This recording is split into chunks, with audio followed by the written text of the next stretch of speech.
Okay, moving right along here, we're going to look at Alfred Lord Tennyson, who is the poet laureate during the Victorian period, which basically just means the most popular, influential, significant poet. At least that's what people considered at the time. And he does have some really interesting, intriguing poems that it's good to look at him first because the poet laureate really encapsulates the beliefs, values, themes of the time period. That's why they're named poet laureate in many ways. And so Wordsworth was the poet laureate of the Romantic period, and then in 1842 they made the transition from Wordsworth to Tennyson. Um, let's take a little bit on his background. So 1850 is really when he reached his prime and became the most popular Victorian poet. So he's an early Victorian writer. That's part of why we're looking at him first. When he was growing up, his father struggled with drunkenness, but still managed to instruct him in classical and modern languages. One thing you'll see throughout the Victorian period is a theme of homeschooling, where many of the writers, even the ones where the female writers, oftentimes they couldn't get education outside the home because society was still limiting. But even for the male writers who could get education outside the home, so much of it still happened at home, which is very different from what we see today. And so Tennyson was able to learn classical languages like Greek and Latin, as well as modern languages from, say, other European countries. And so that was, part of what enabled him to get going as a poet. Um, he attended Cambridge and met a group there named the Apostles, which were young men at university who were very intellectual and were usually accomplished or on the way to being accomplished writers. And so they took Tennyson under their wing and encouraged them. Their leader was a man named Arthur Hallam, who quickly became Tennyson's best friend, really encouraged him, but tragically died very young in 1833. And so most of Tennyson's poetry, Tennyson has an interesting thing where he was named poet laureate, as we'll see in a minute, in 1842 and reached the height of his popularity in 1850. But most of his poems that scholars consider interesting and worth studying today were published before 1850. And Hallam died very young suddenly of a stroke in 1833, and Tennyson spent the next 16 years, most of his poetry was influenced by Hallam's friendship as well as his death. And in 1849, he published In Memoriam, which is one of the poems we'll look at, which is his um, honoring of Hallam and his way of really working through his grief for Hallam. So it took him 16 years to process his grief. And almost ironically, he reached the height of his fame then, but his poetry became less interesting, more standard, I guess you could say. And most of the poems we study by Tennyson were written during this period of 16 years of intense grief. So the majority of his really good poetry was influenced by Hallam's death. That's how close of friends they were. His first volumes of poetry, published in 1830 and 32, received negative reviews, but he marched on. And then his 1842 volume, a lot of his famous poems come from that. And so that's really when he took a step forward and was actually named poet laureate and took the title from Wordsworth. He wasn't financially successful enough as a poet, didn't make enough money from his poetry to marry the love of his life, Emily Selwood, until 1850. And so again, 1849, 1850, those were pivotal years where he finally accomplished a lot of the things he wanted to. And so his early poetry, the 1830s and 40s, is marked by his grief for Hallam in his unrequited love. Well, it wasn't unrequited, she loved him too, but his inability to marry his love in the anguish over that. And so you have these intense dramatic poems from the start of his career, and then he kind of achieves most that he wanted to by 1850, and it becomes this figure who is the Victorian poet, but his poetry is not quite as interesting because it wasn't as filled with as much tension and drama. He really had a personality. He was a big, tall, broad man, a large human being, and he wore a huge shaggy cloak and a broad-brimmed hat and had a big beard. He was kind of gruff in manner, and he had a booming voice. People loved to hear him read. So he was really this personality too, and I think that's part of his characterization, how he encapsulates the period as poet laureate. I mentioned that most of his significant work was produced before 1850, when he was struggling with grief and an inability to marry the love of his life. The one really significant thing he published after that was Idylls of the King, which is a long narrative retelling, a long narrative poetic retelling of the Arthurian legend. And he uses it to represent the rise and fall of a civilization. There's some selections from it in the textbook. We're not reading for the sake of time, but if you do have the chance to look at those, it's really interesting and a good read. And that was mainly what he worked on the majority of his life after 1850. All right, so I picked two poems from Tennyson. They're both long. Many Victorian poems are long because they tell stories. Everything the Victorians wrote was long. I've only assigned certain selections of In Memoriam for that reason. But Ulysses is this great poem. It's fun, it's interesting, but it really marks the transition between the Romantic period and the Victorian period, because you have a speaker who embodies romantic values, but Tennyson really uses that speaker almost ironically to convey Victorian values. And so I thought this would be a great first poem to look at because it marks that transition. So at the beginning of the poem, Ulysses is speaking here. This is a type of poem we call a dramatic monologue.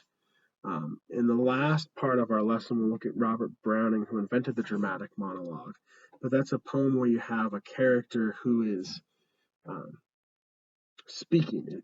The speaker is not necessarily the poet. It's often an invented or historical figure. And so the person telling the story in Tennyson's poem Ulysses is Ulysses, or Odysseus, Odysseus being his Greek name, Ulysses being his Roman name, who we know from the story of the Odyssey. And the idea is he's older in life. If you know the story of the Odyssey, he fights in the Trojan War and then has this long journey home to Ithaca after the Trojan War. And so this poem's kind of like, it's like an instance of fan fiction, really, because you have Tennyson imagining what would it be like?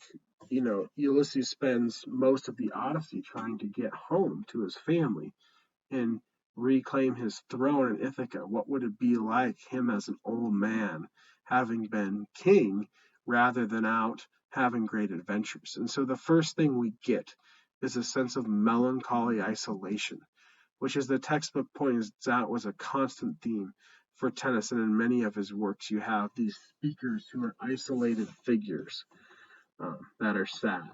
And it's because Ulysses or Odysseus was really built to have great adventures at sea.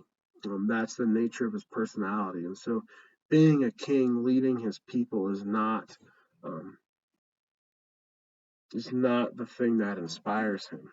So he opens the poem by saying, "It little profits that an idle king by this still hearth among these barren crags, matched with an aged wife, I meet in dull, unequal laws unto a savage race that hoard and sleep and feed and know not me." So he has no connection with his subjects, and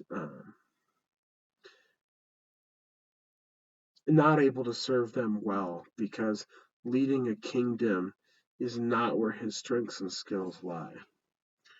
So Ulysses represents a very romantic rather than Victorian perspective, which you can see in these lines, the next few lines in the poem. "I cannot rest from travel, I will drink life to the lees. All times I have enjoyed, greatly have suffered, greatly both with those that love me and alone on shore, and when the scudding drifts the rainy Hyades vex the dim sea, I am become a name." This poem, like many of Tennyson's poems, has some really famous lines, but this idea of drinking life to the lees, he wants to be out on the sea having adventures, no matter how dangerous they are. That's a very romantic idea. In the second section of the poem, we're introduced to Telemachus,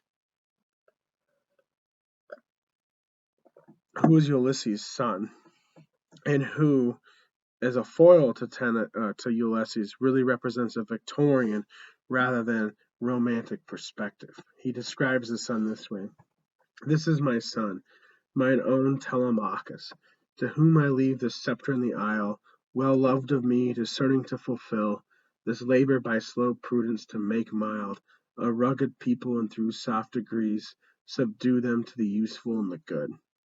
So at this point, Ulysses has decided to go out and have one last adventure at sea.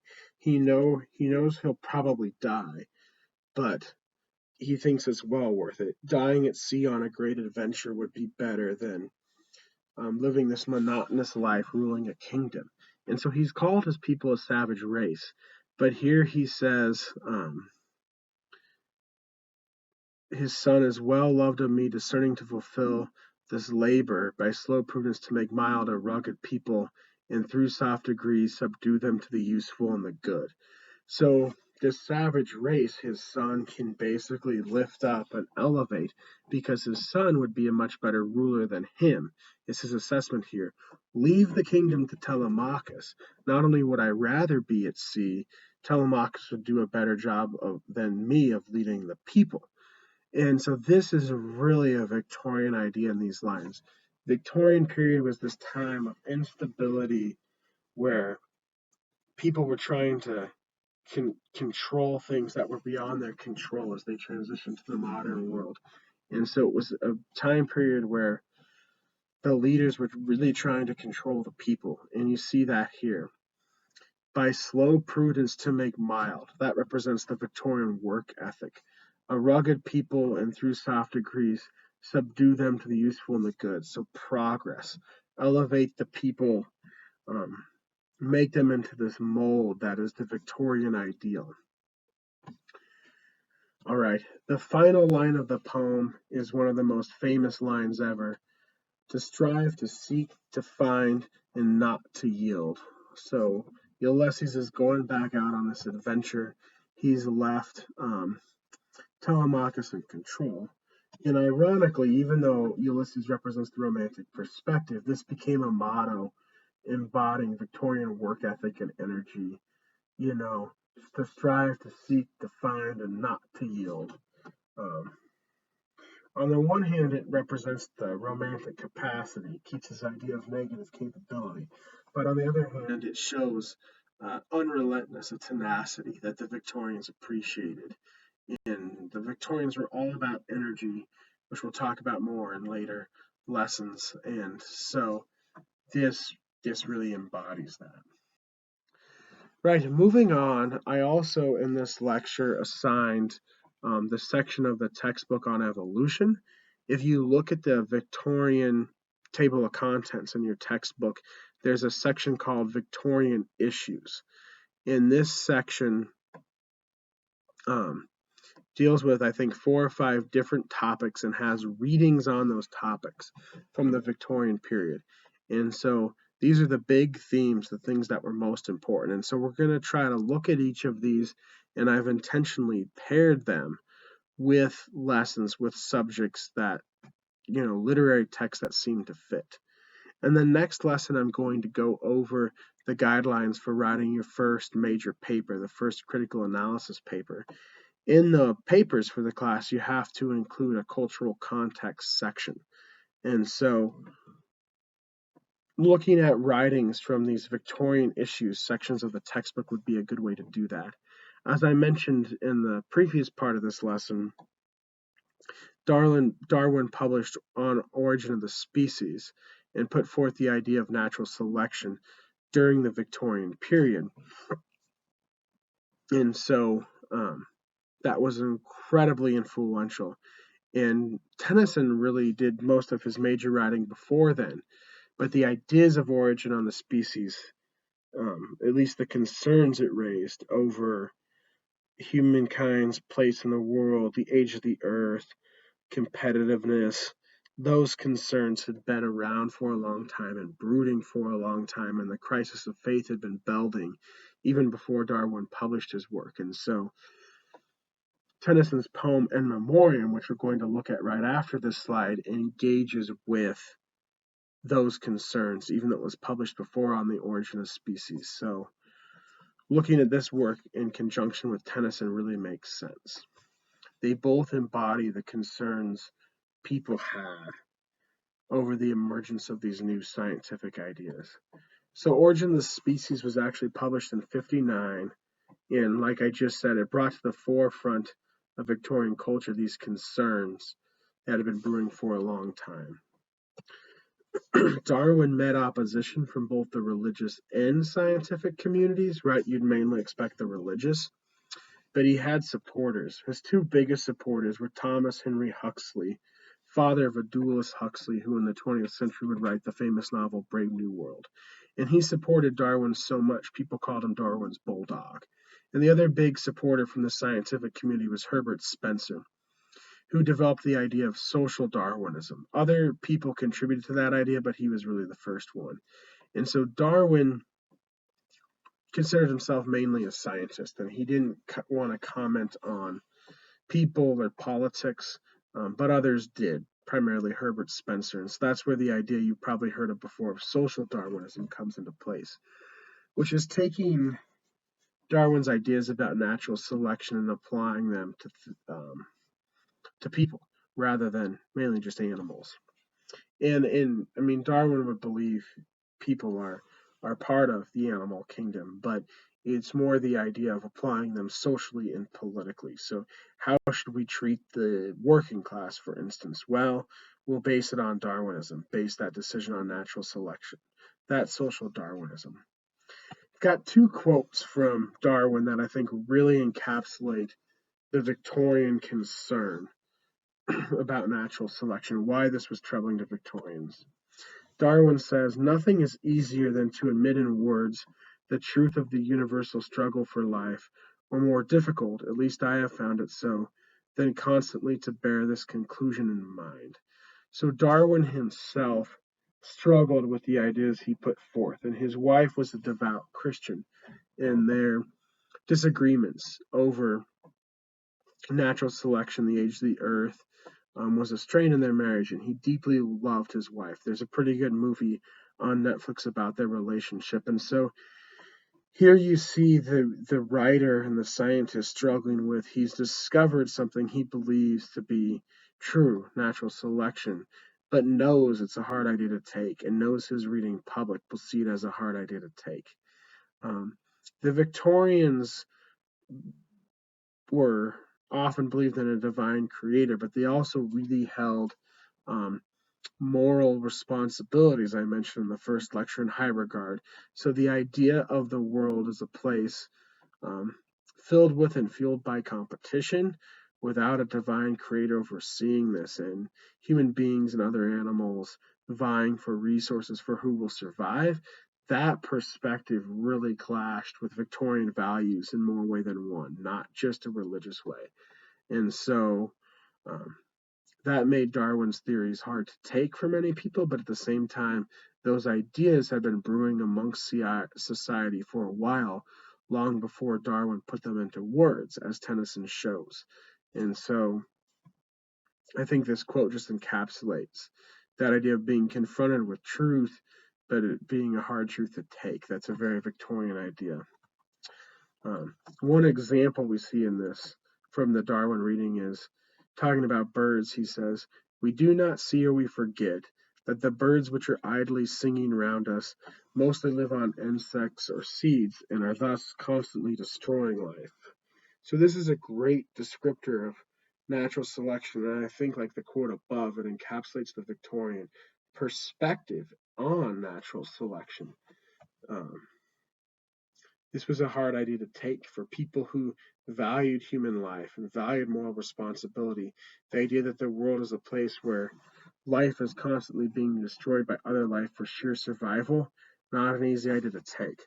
Let's see how Tennyson worked with it. So we're going to take a look at In Memoriam now. This poem of Tennyson's that encapsulates the Victorian crisis in faith caused by Darwin and other writers, and they're putting forth of they believe to be scientific truths. And for Tennyson, it takes the shape of the loss of his closest friend. And so how could, in the one hand, the loss of a close friend at an early age represents the idea of natural selection, that the world would be random and chaotic and not overseen by a divine creator.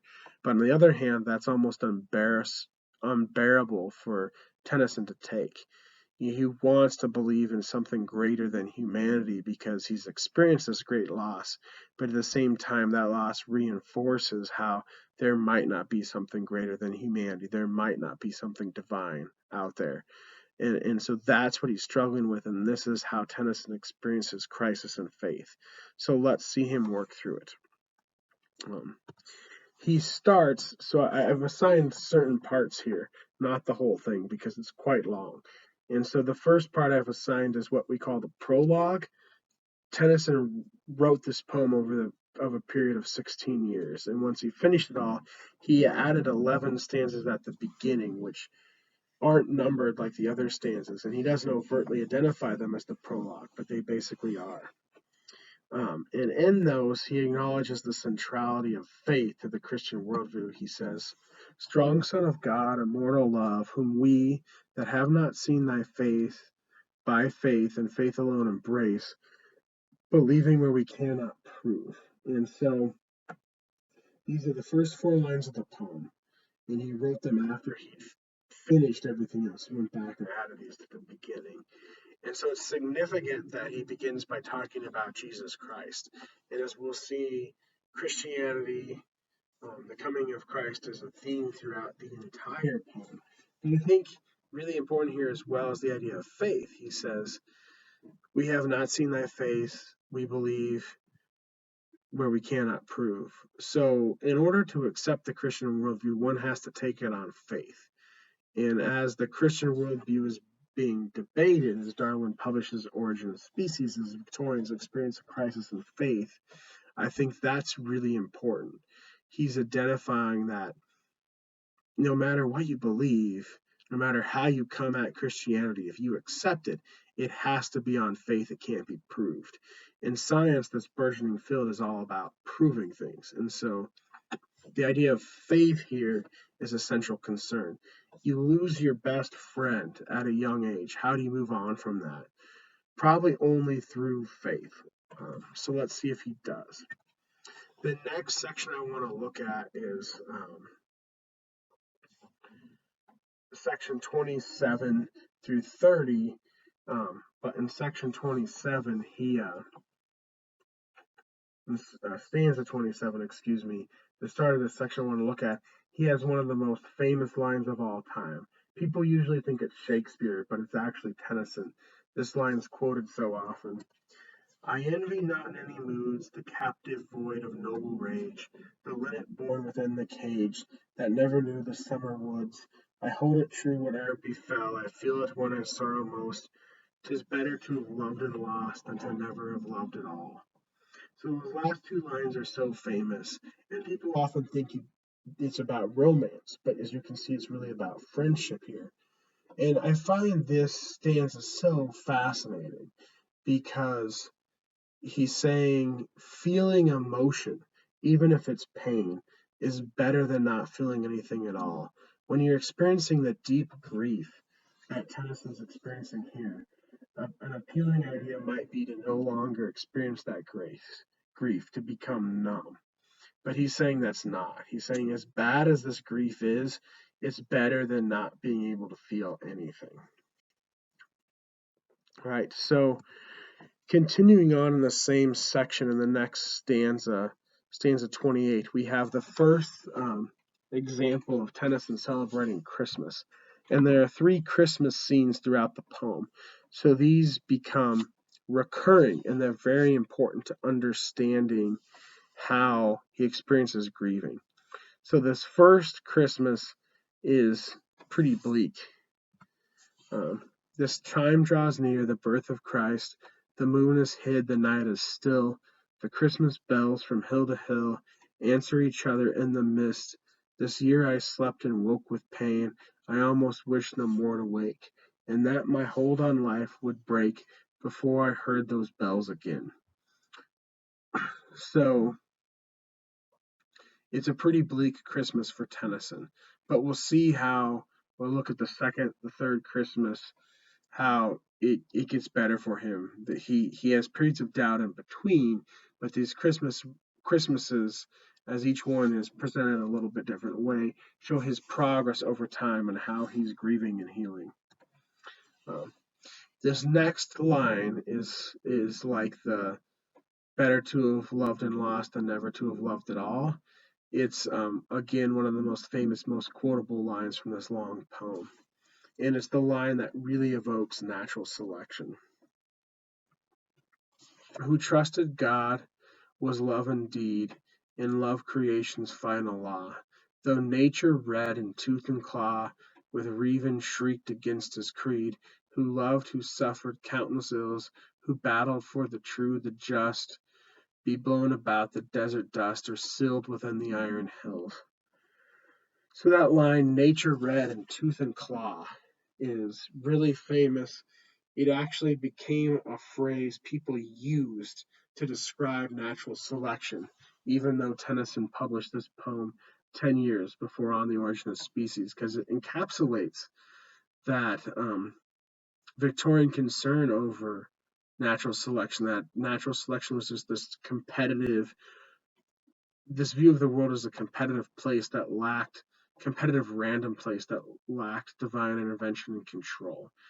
But what Tennyson's saying here is that, how what I said earlier, how could he lose this young, talented friend of his die without reaching his full potential?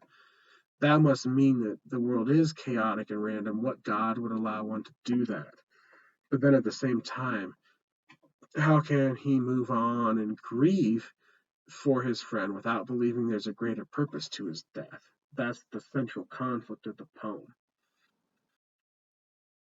Um, So as we go on, and I'm getting close to the end of the poem here, this is the last slide. There's two more important passages to look at.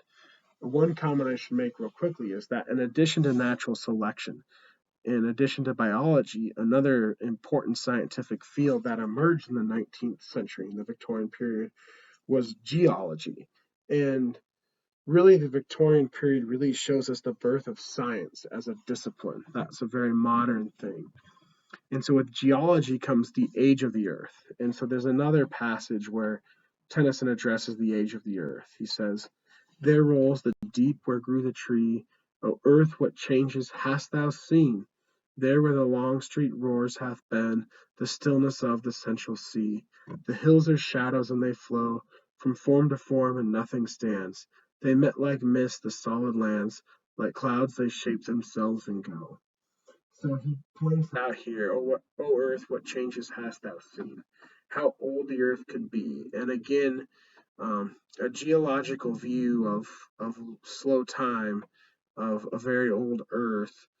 There are old earth and young earth Christians out there, but at the time, the Christian view was mainly that of a young earth. And so at the time, these developments in geology also caused a crisis in faith, and so Tennyson even gets into that here. All right, let's wrap up by looking at the final lines of the poem. In the epilogue, we have a wedding poem in the birth of his sister's child after her wedding, and so this is a very optimistic ending compared to the grief Tennyson's expressed throughout the poem. And so the child and the wedding represent new life, and perhaps there is a divine cosmic purpose. The whole question he's had throughout the poem is there a divine creator, a divine overseer? Is there a divine purpose to things, or is everything just random and chaotic?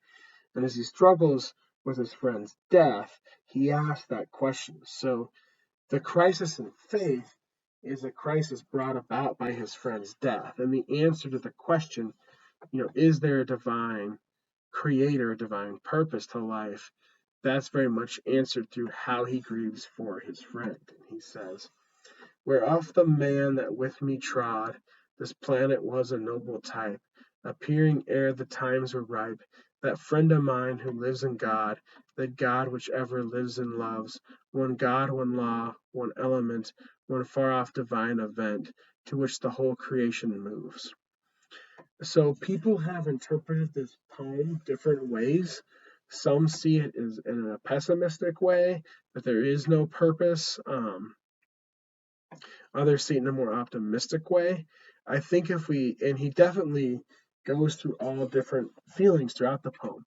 But I think what this long poem shows is that grief is a complex process, but an essential process. And I think it takes him 16 years, but Tennyson works through this process.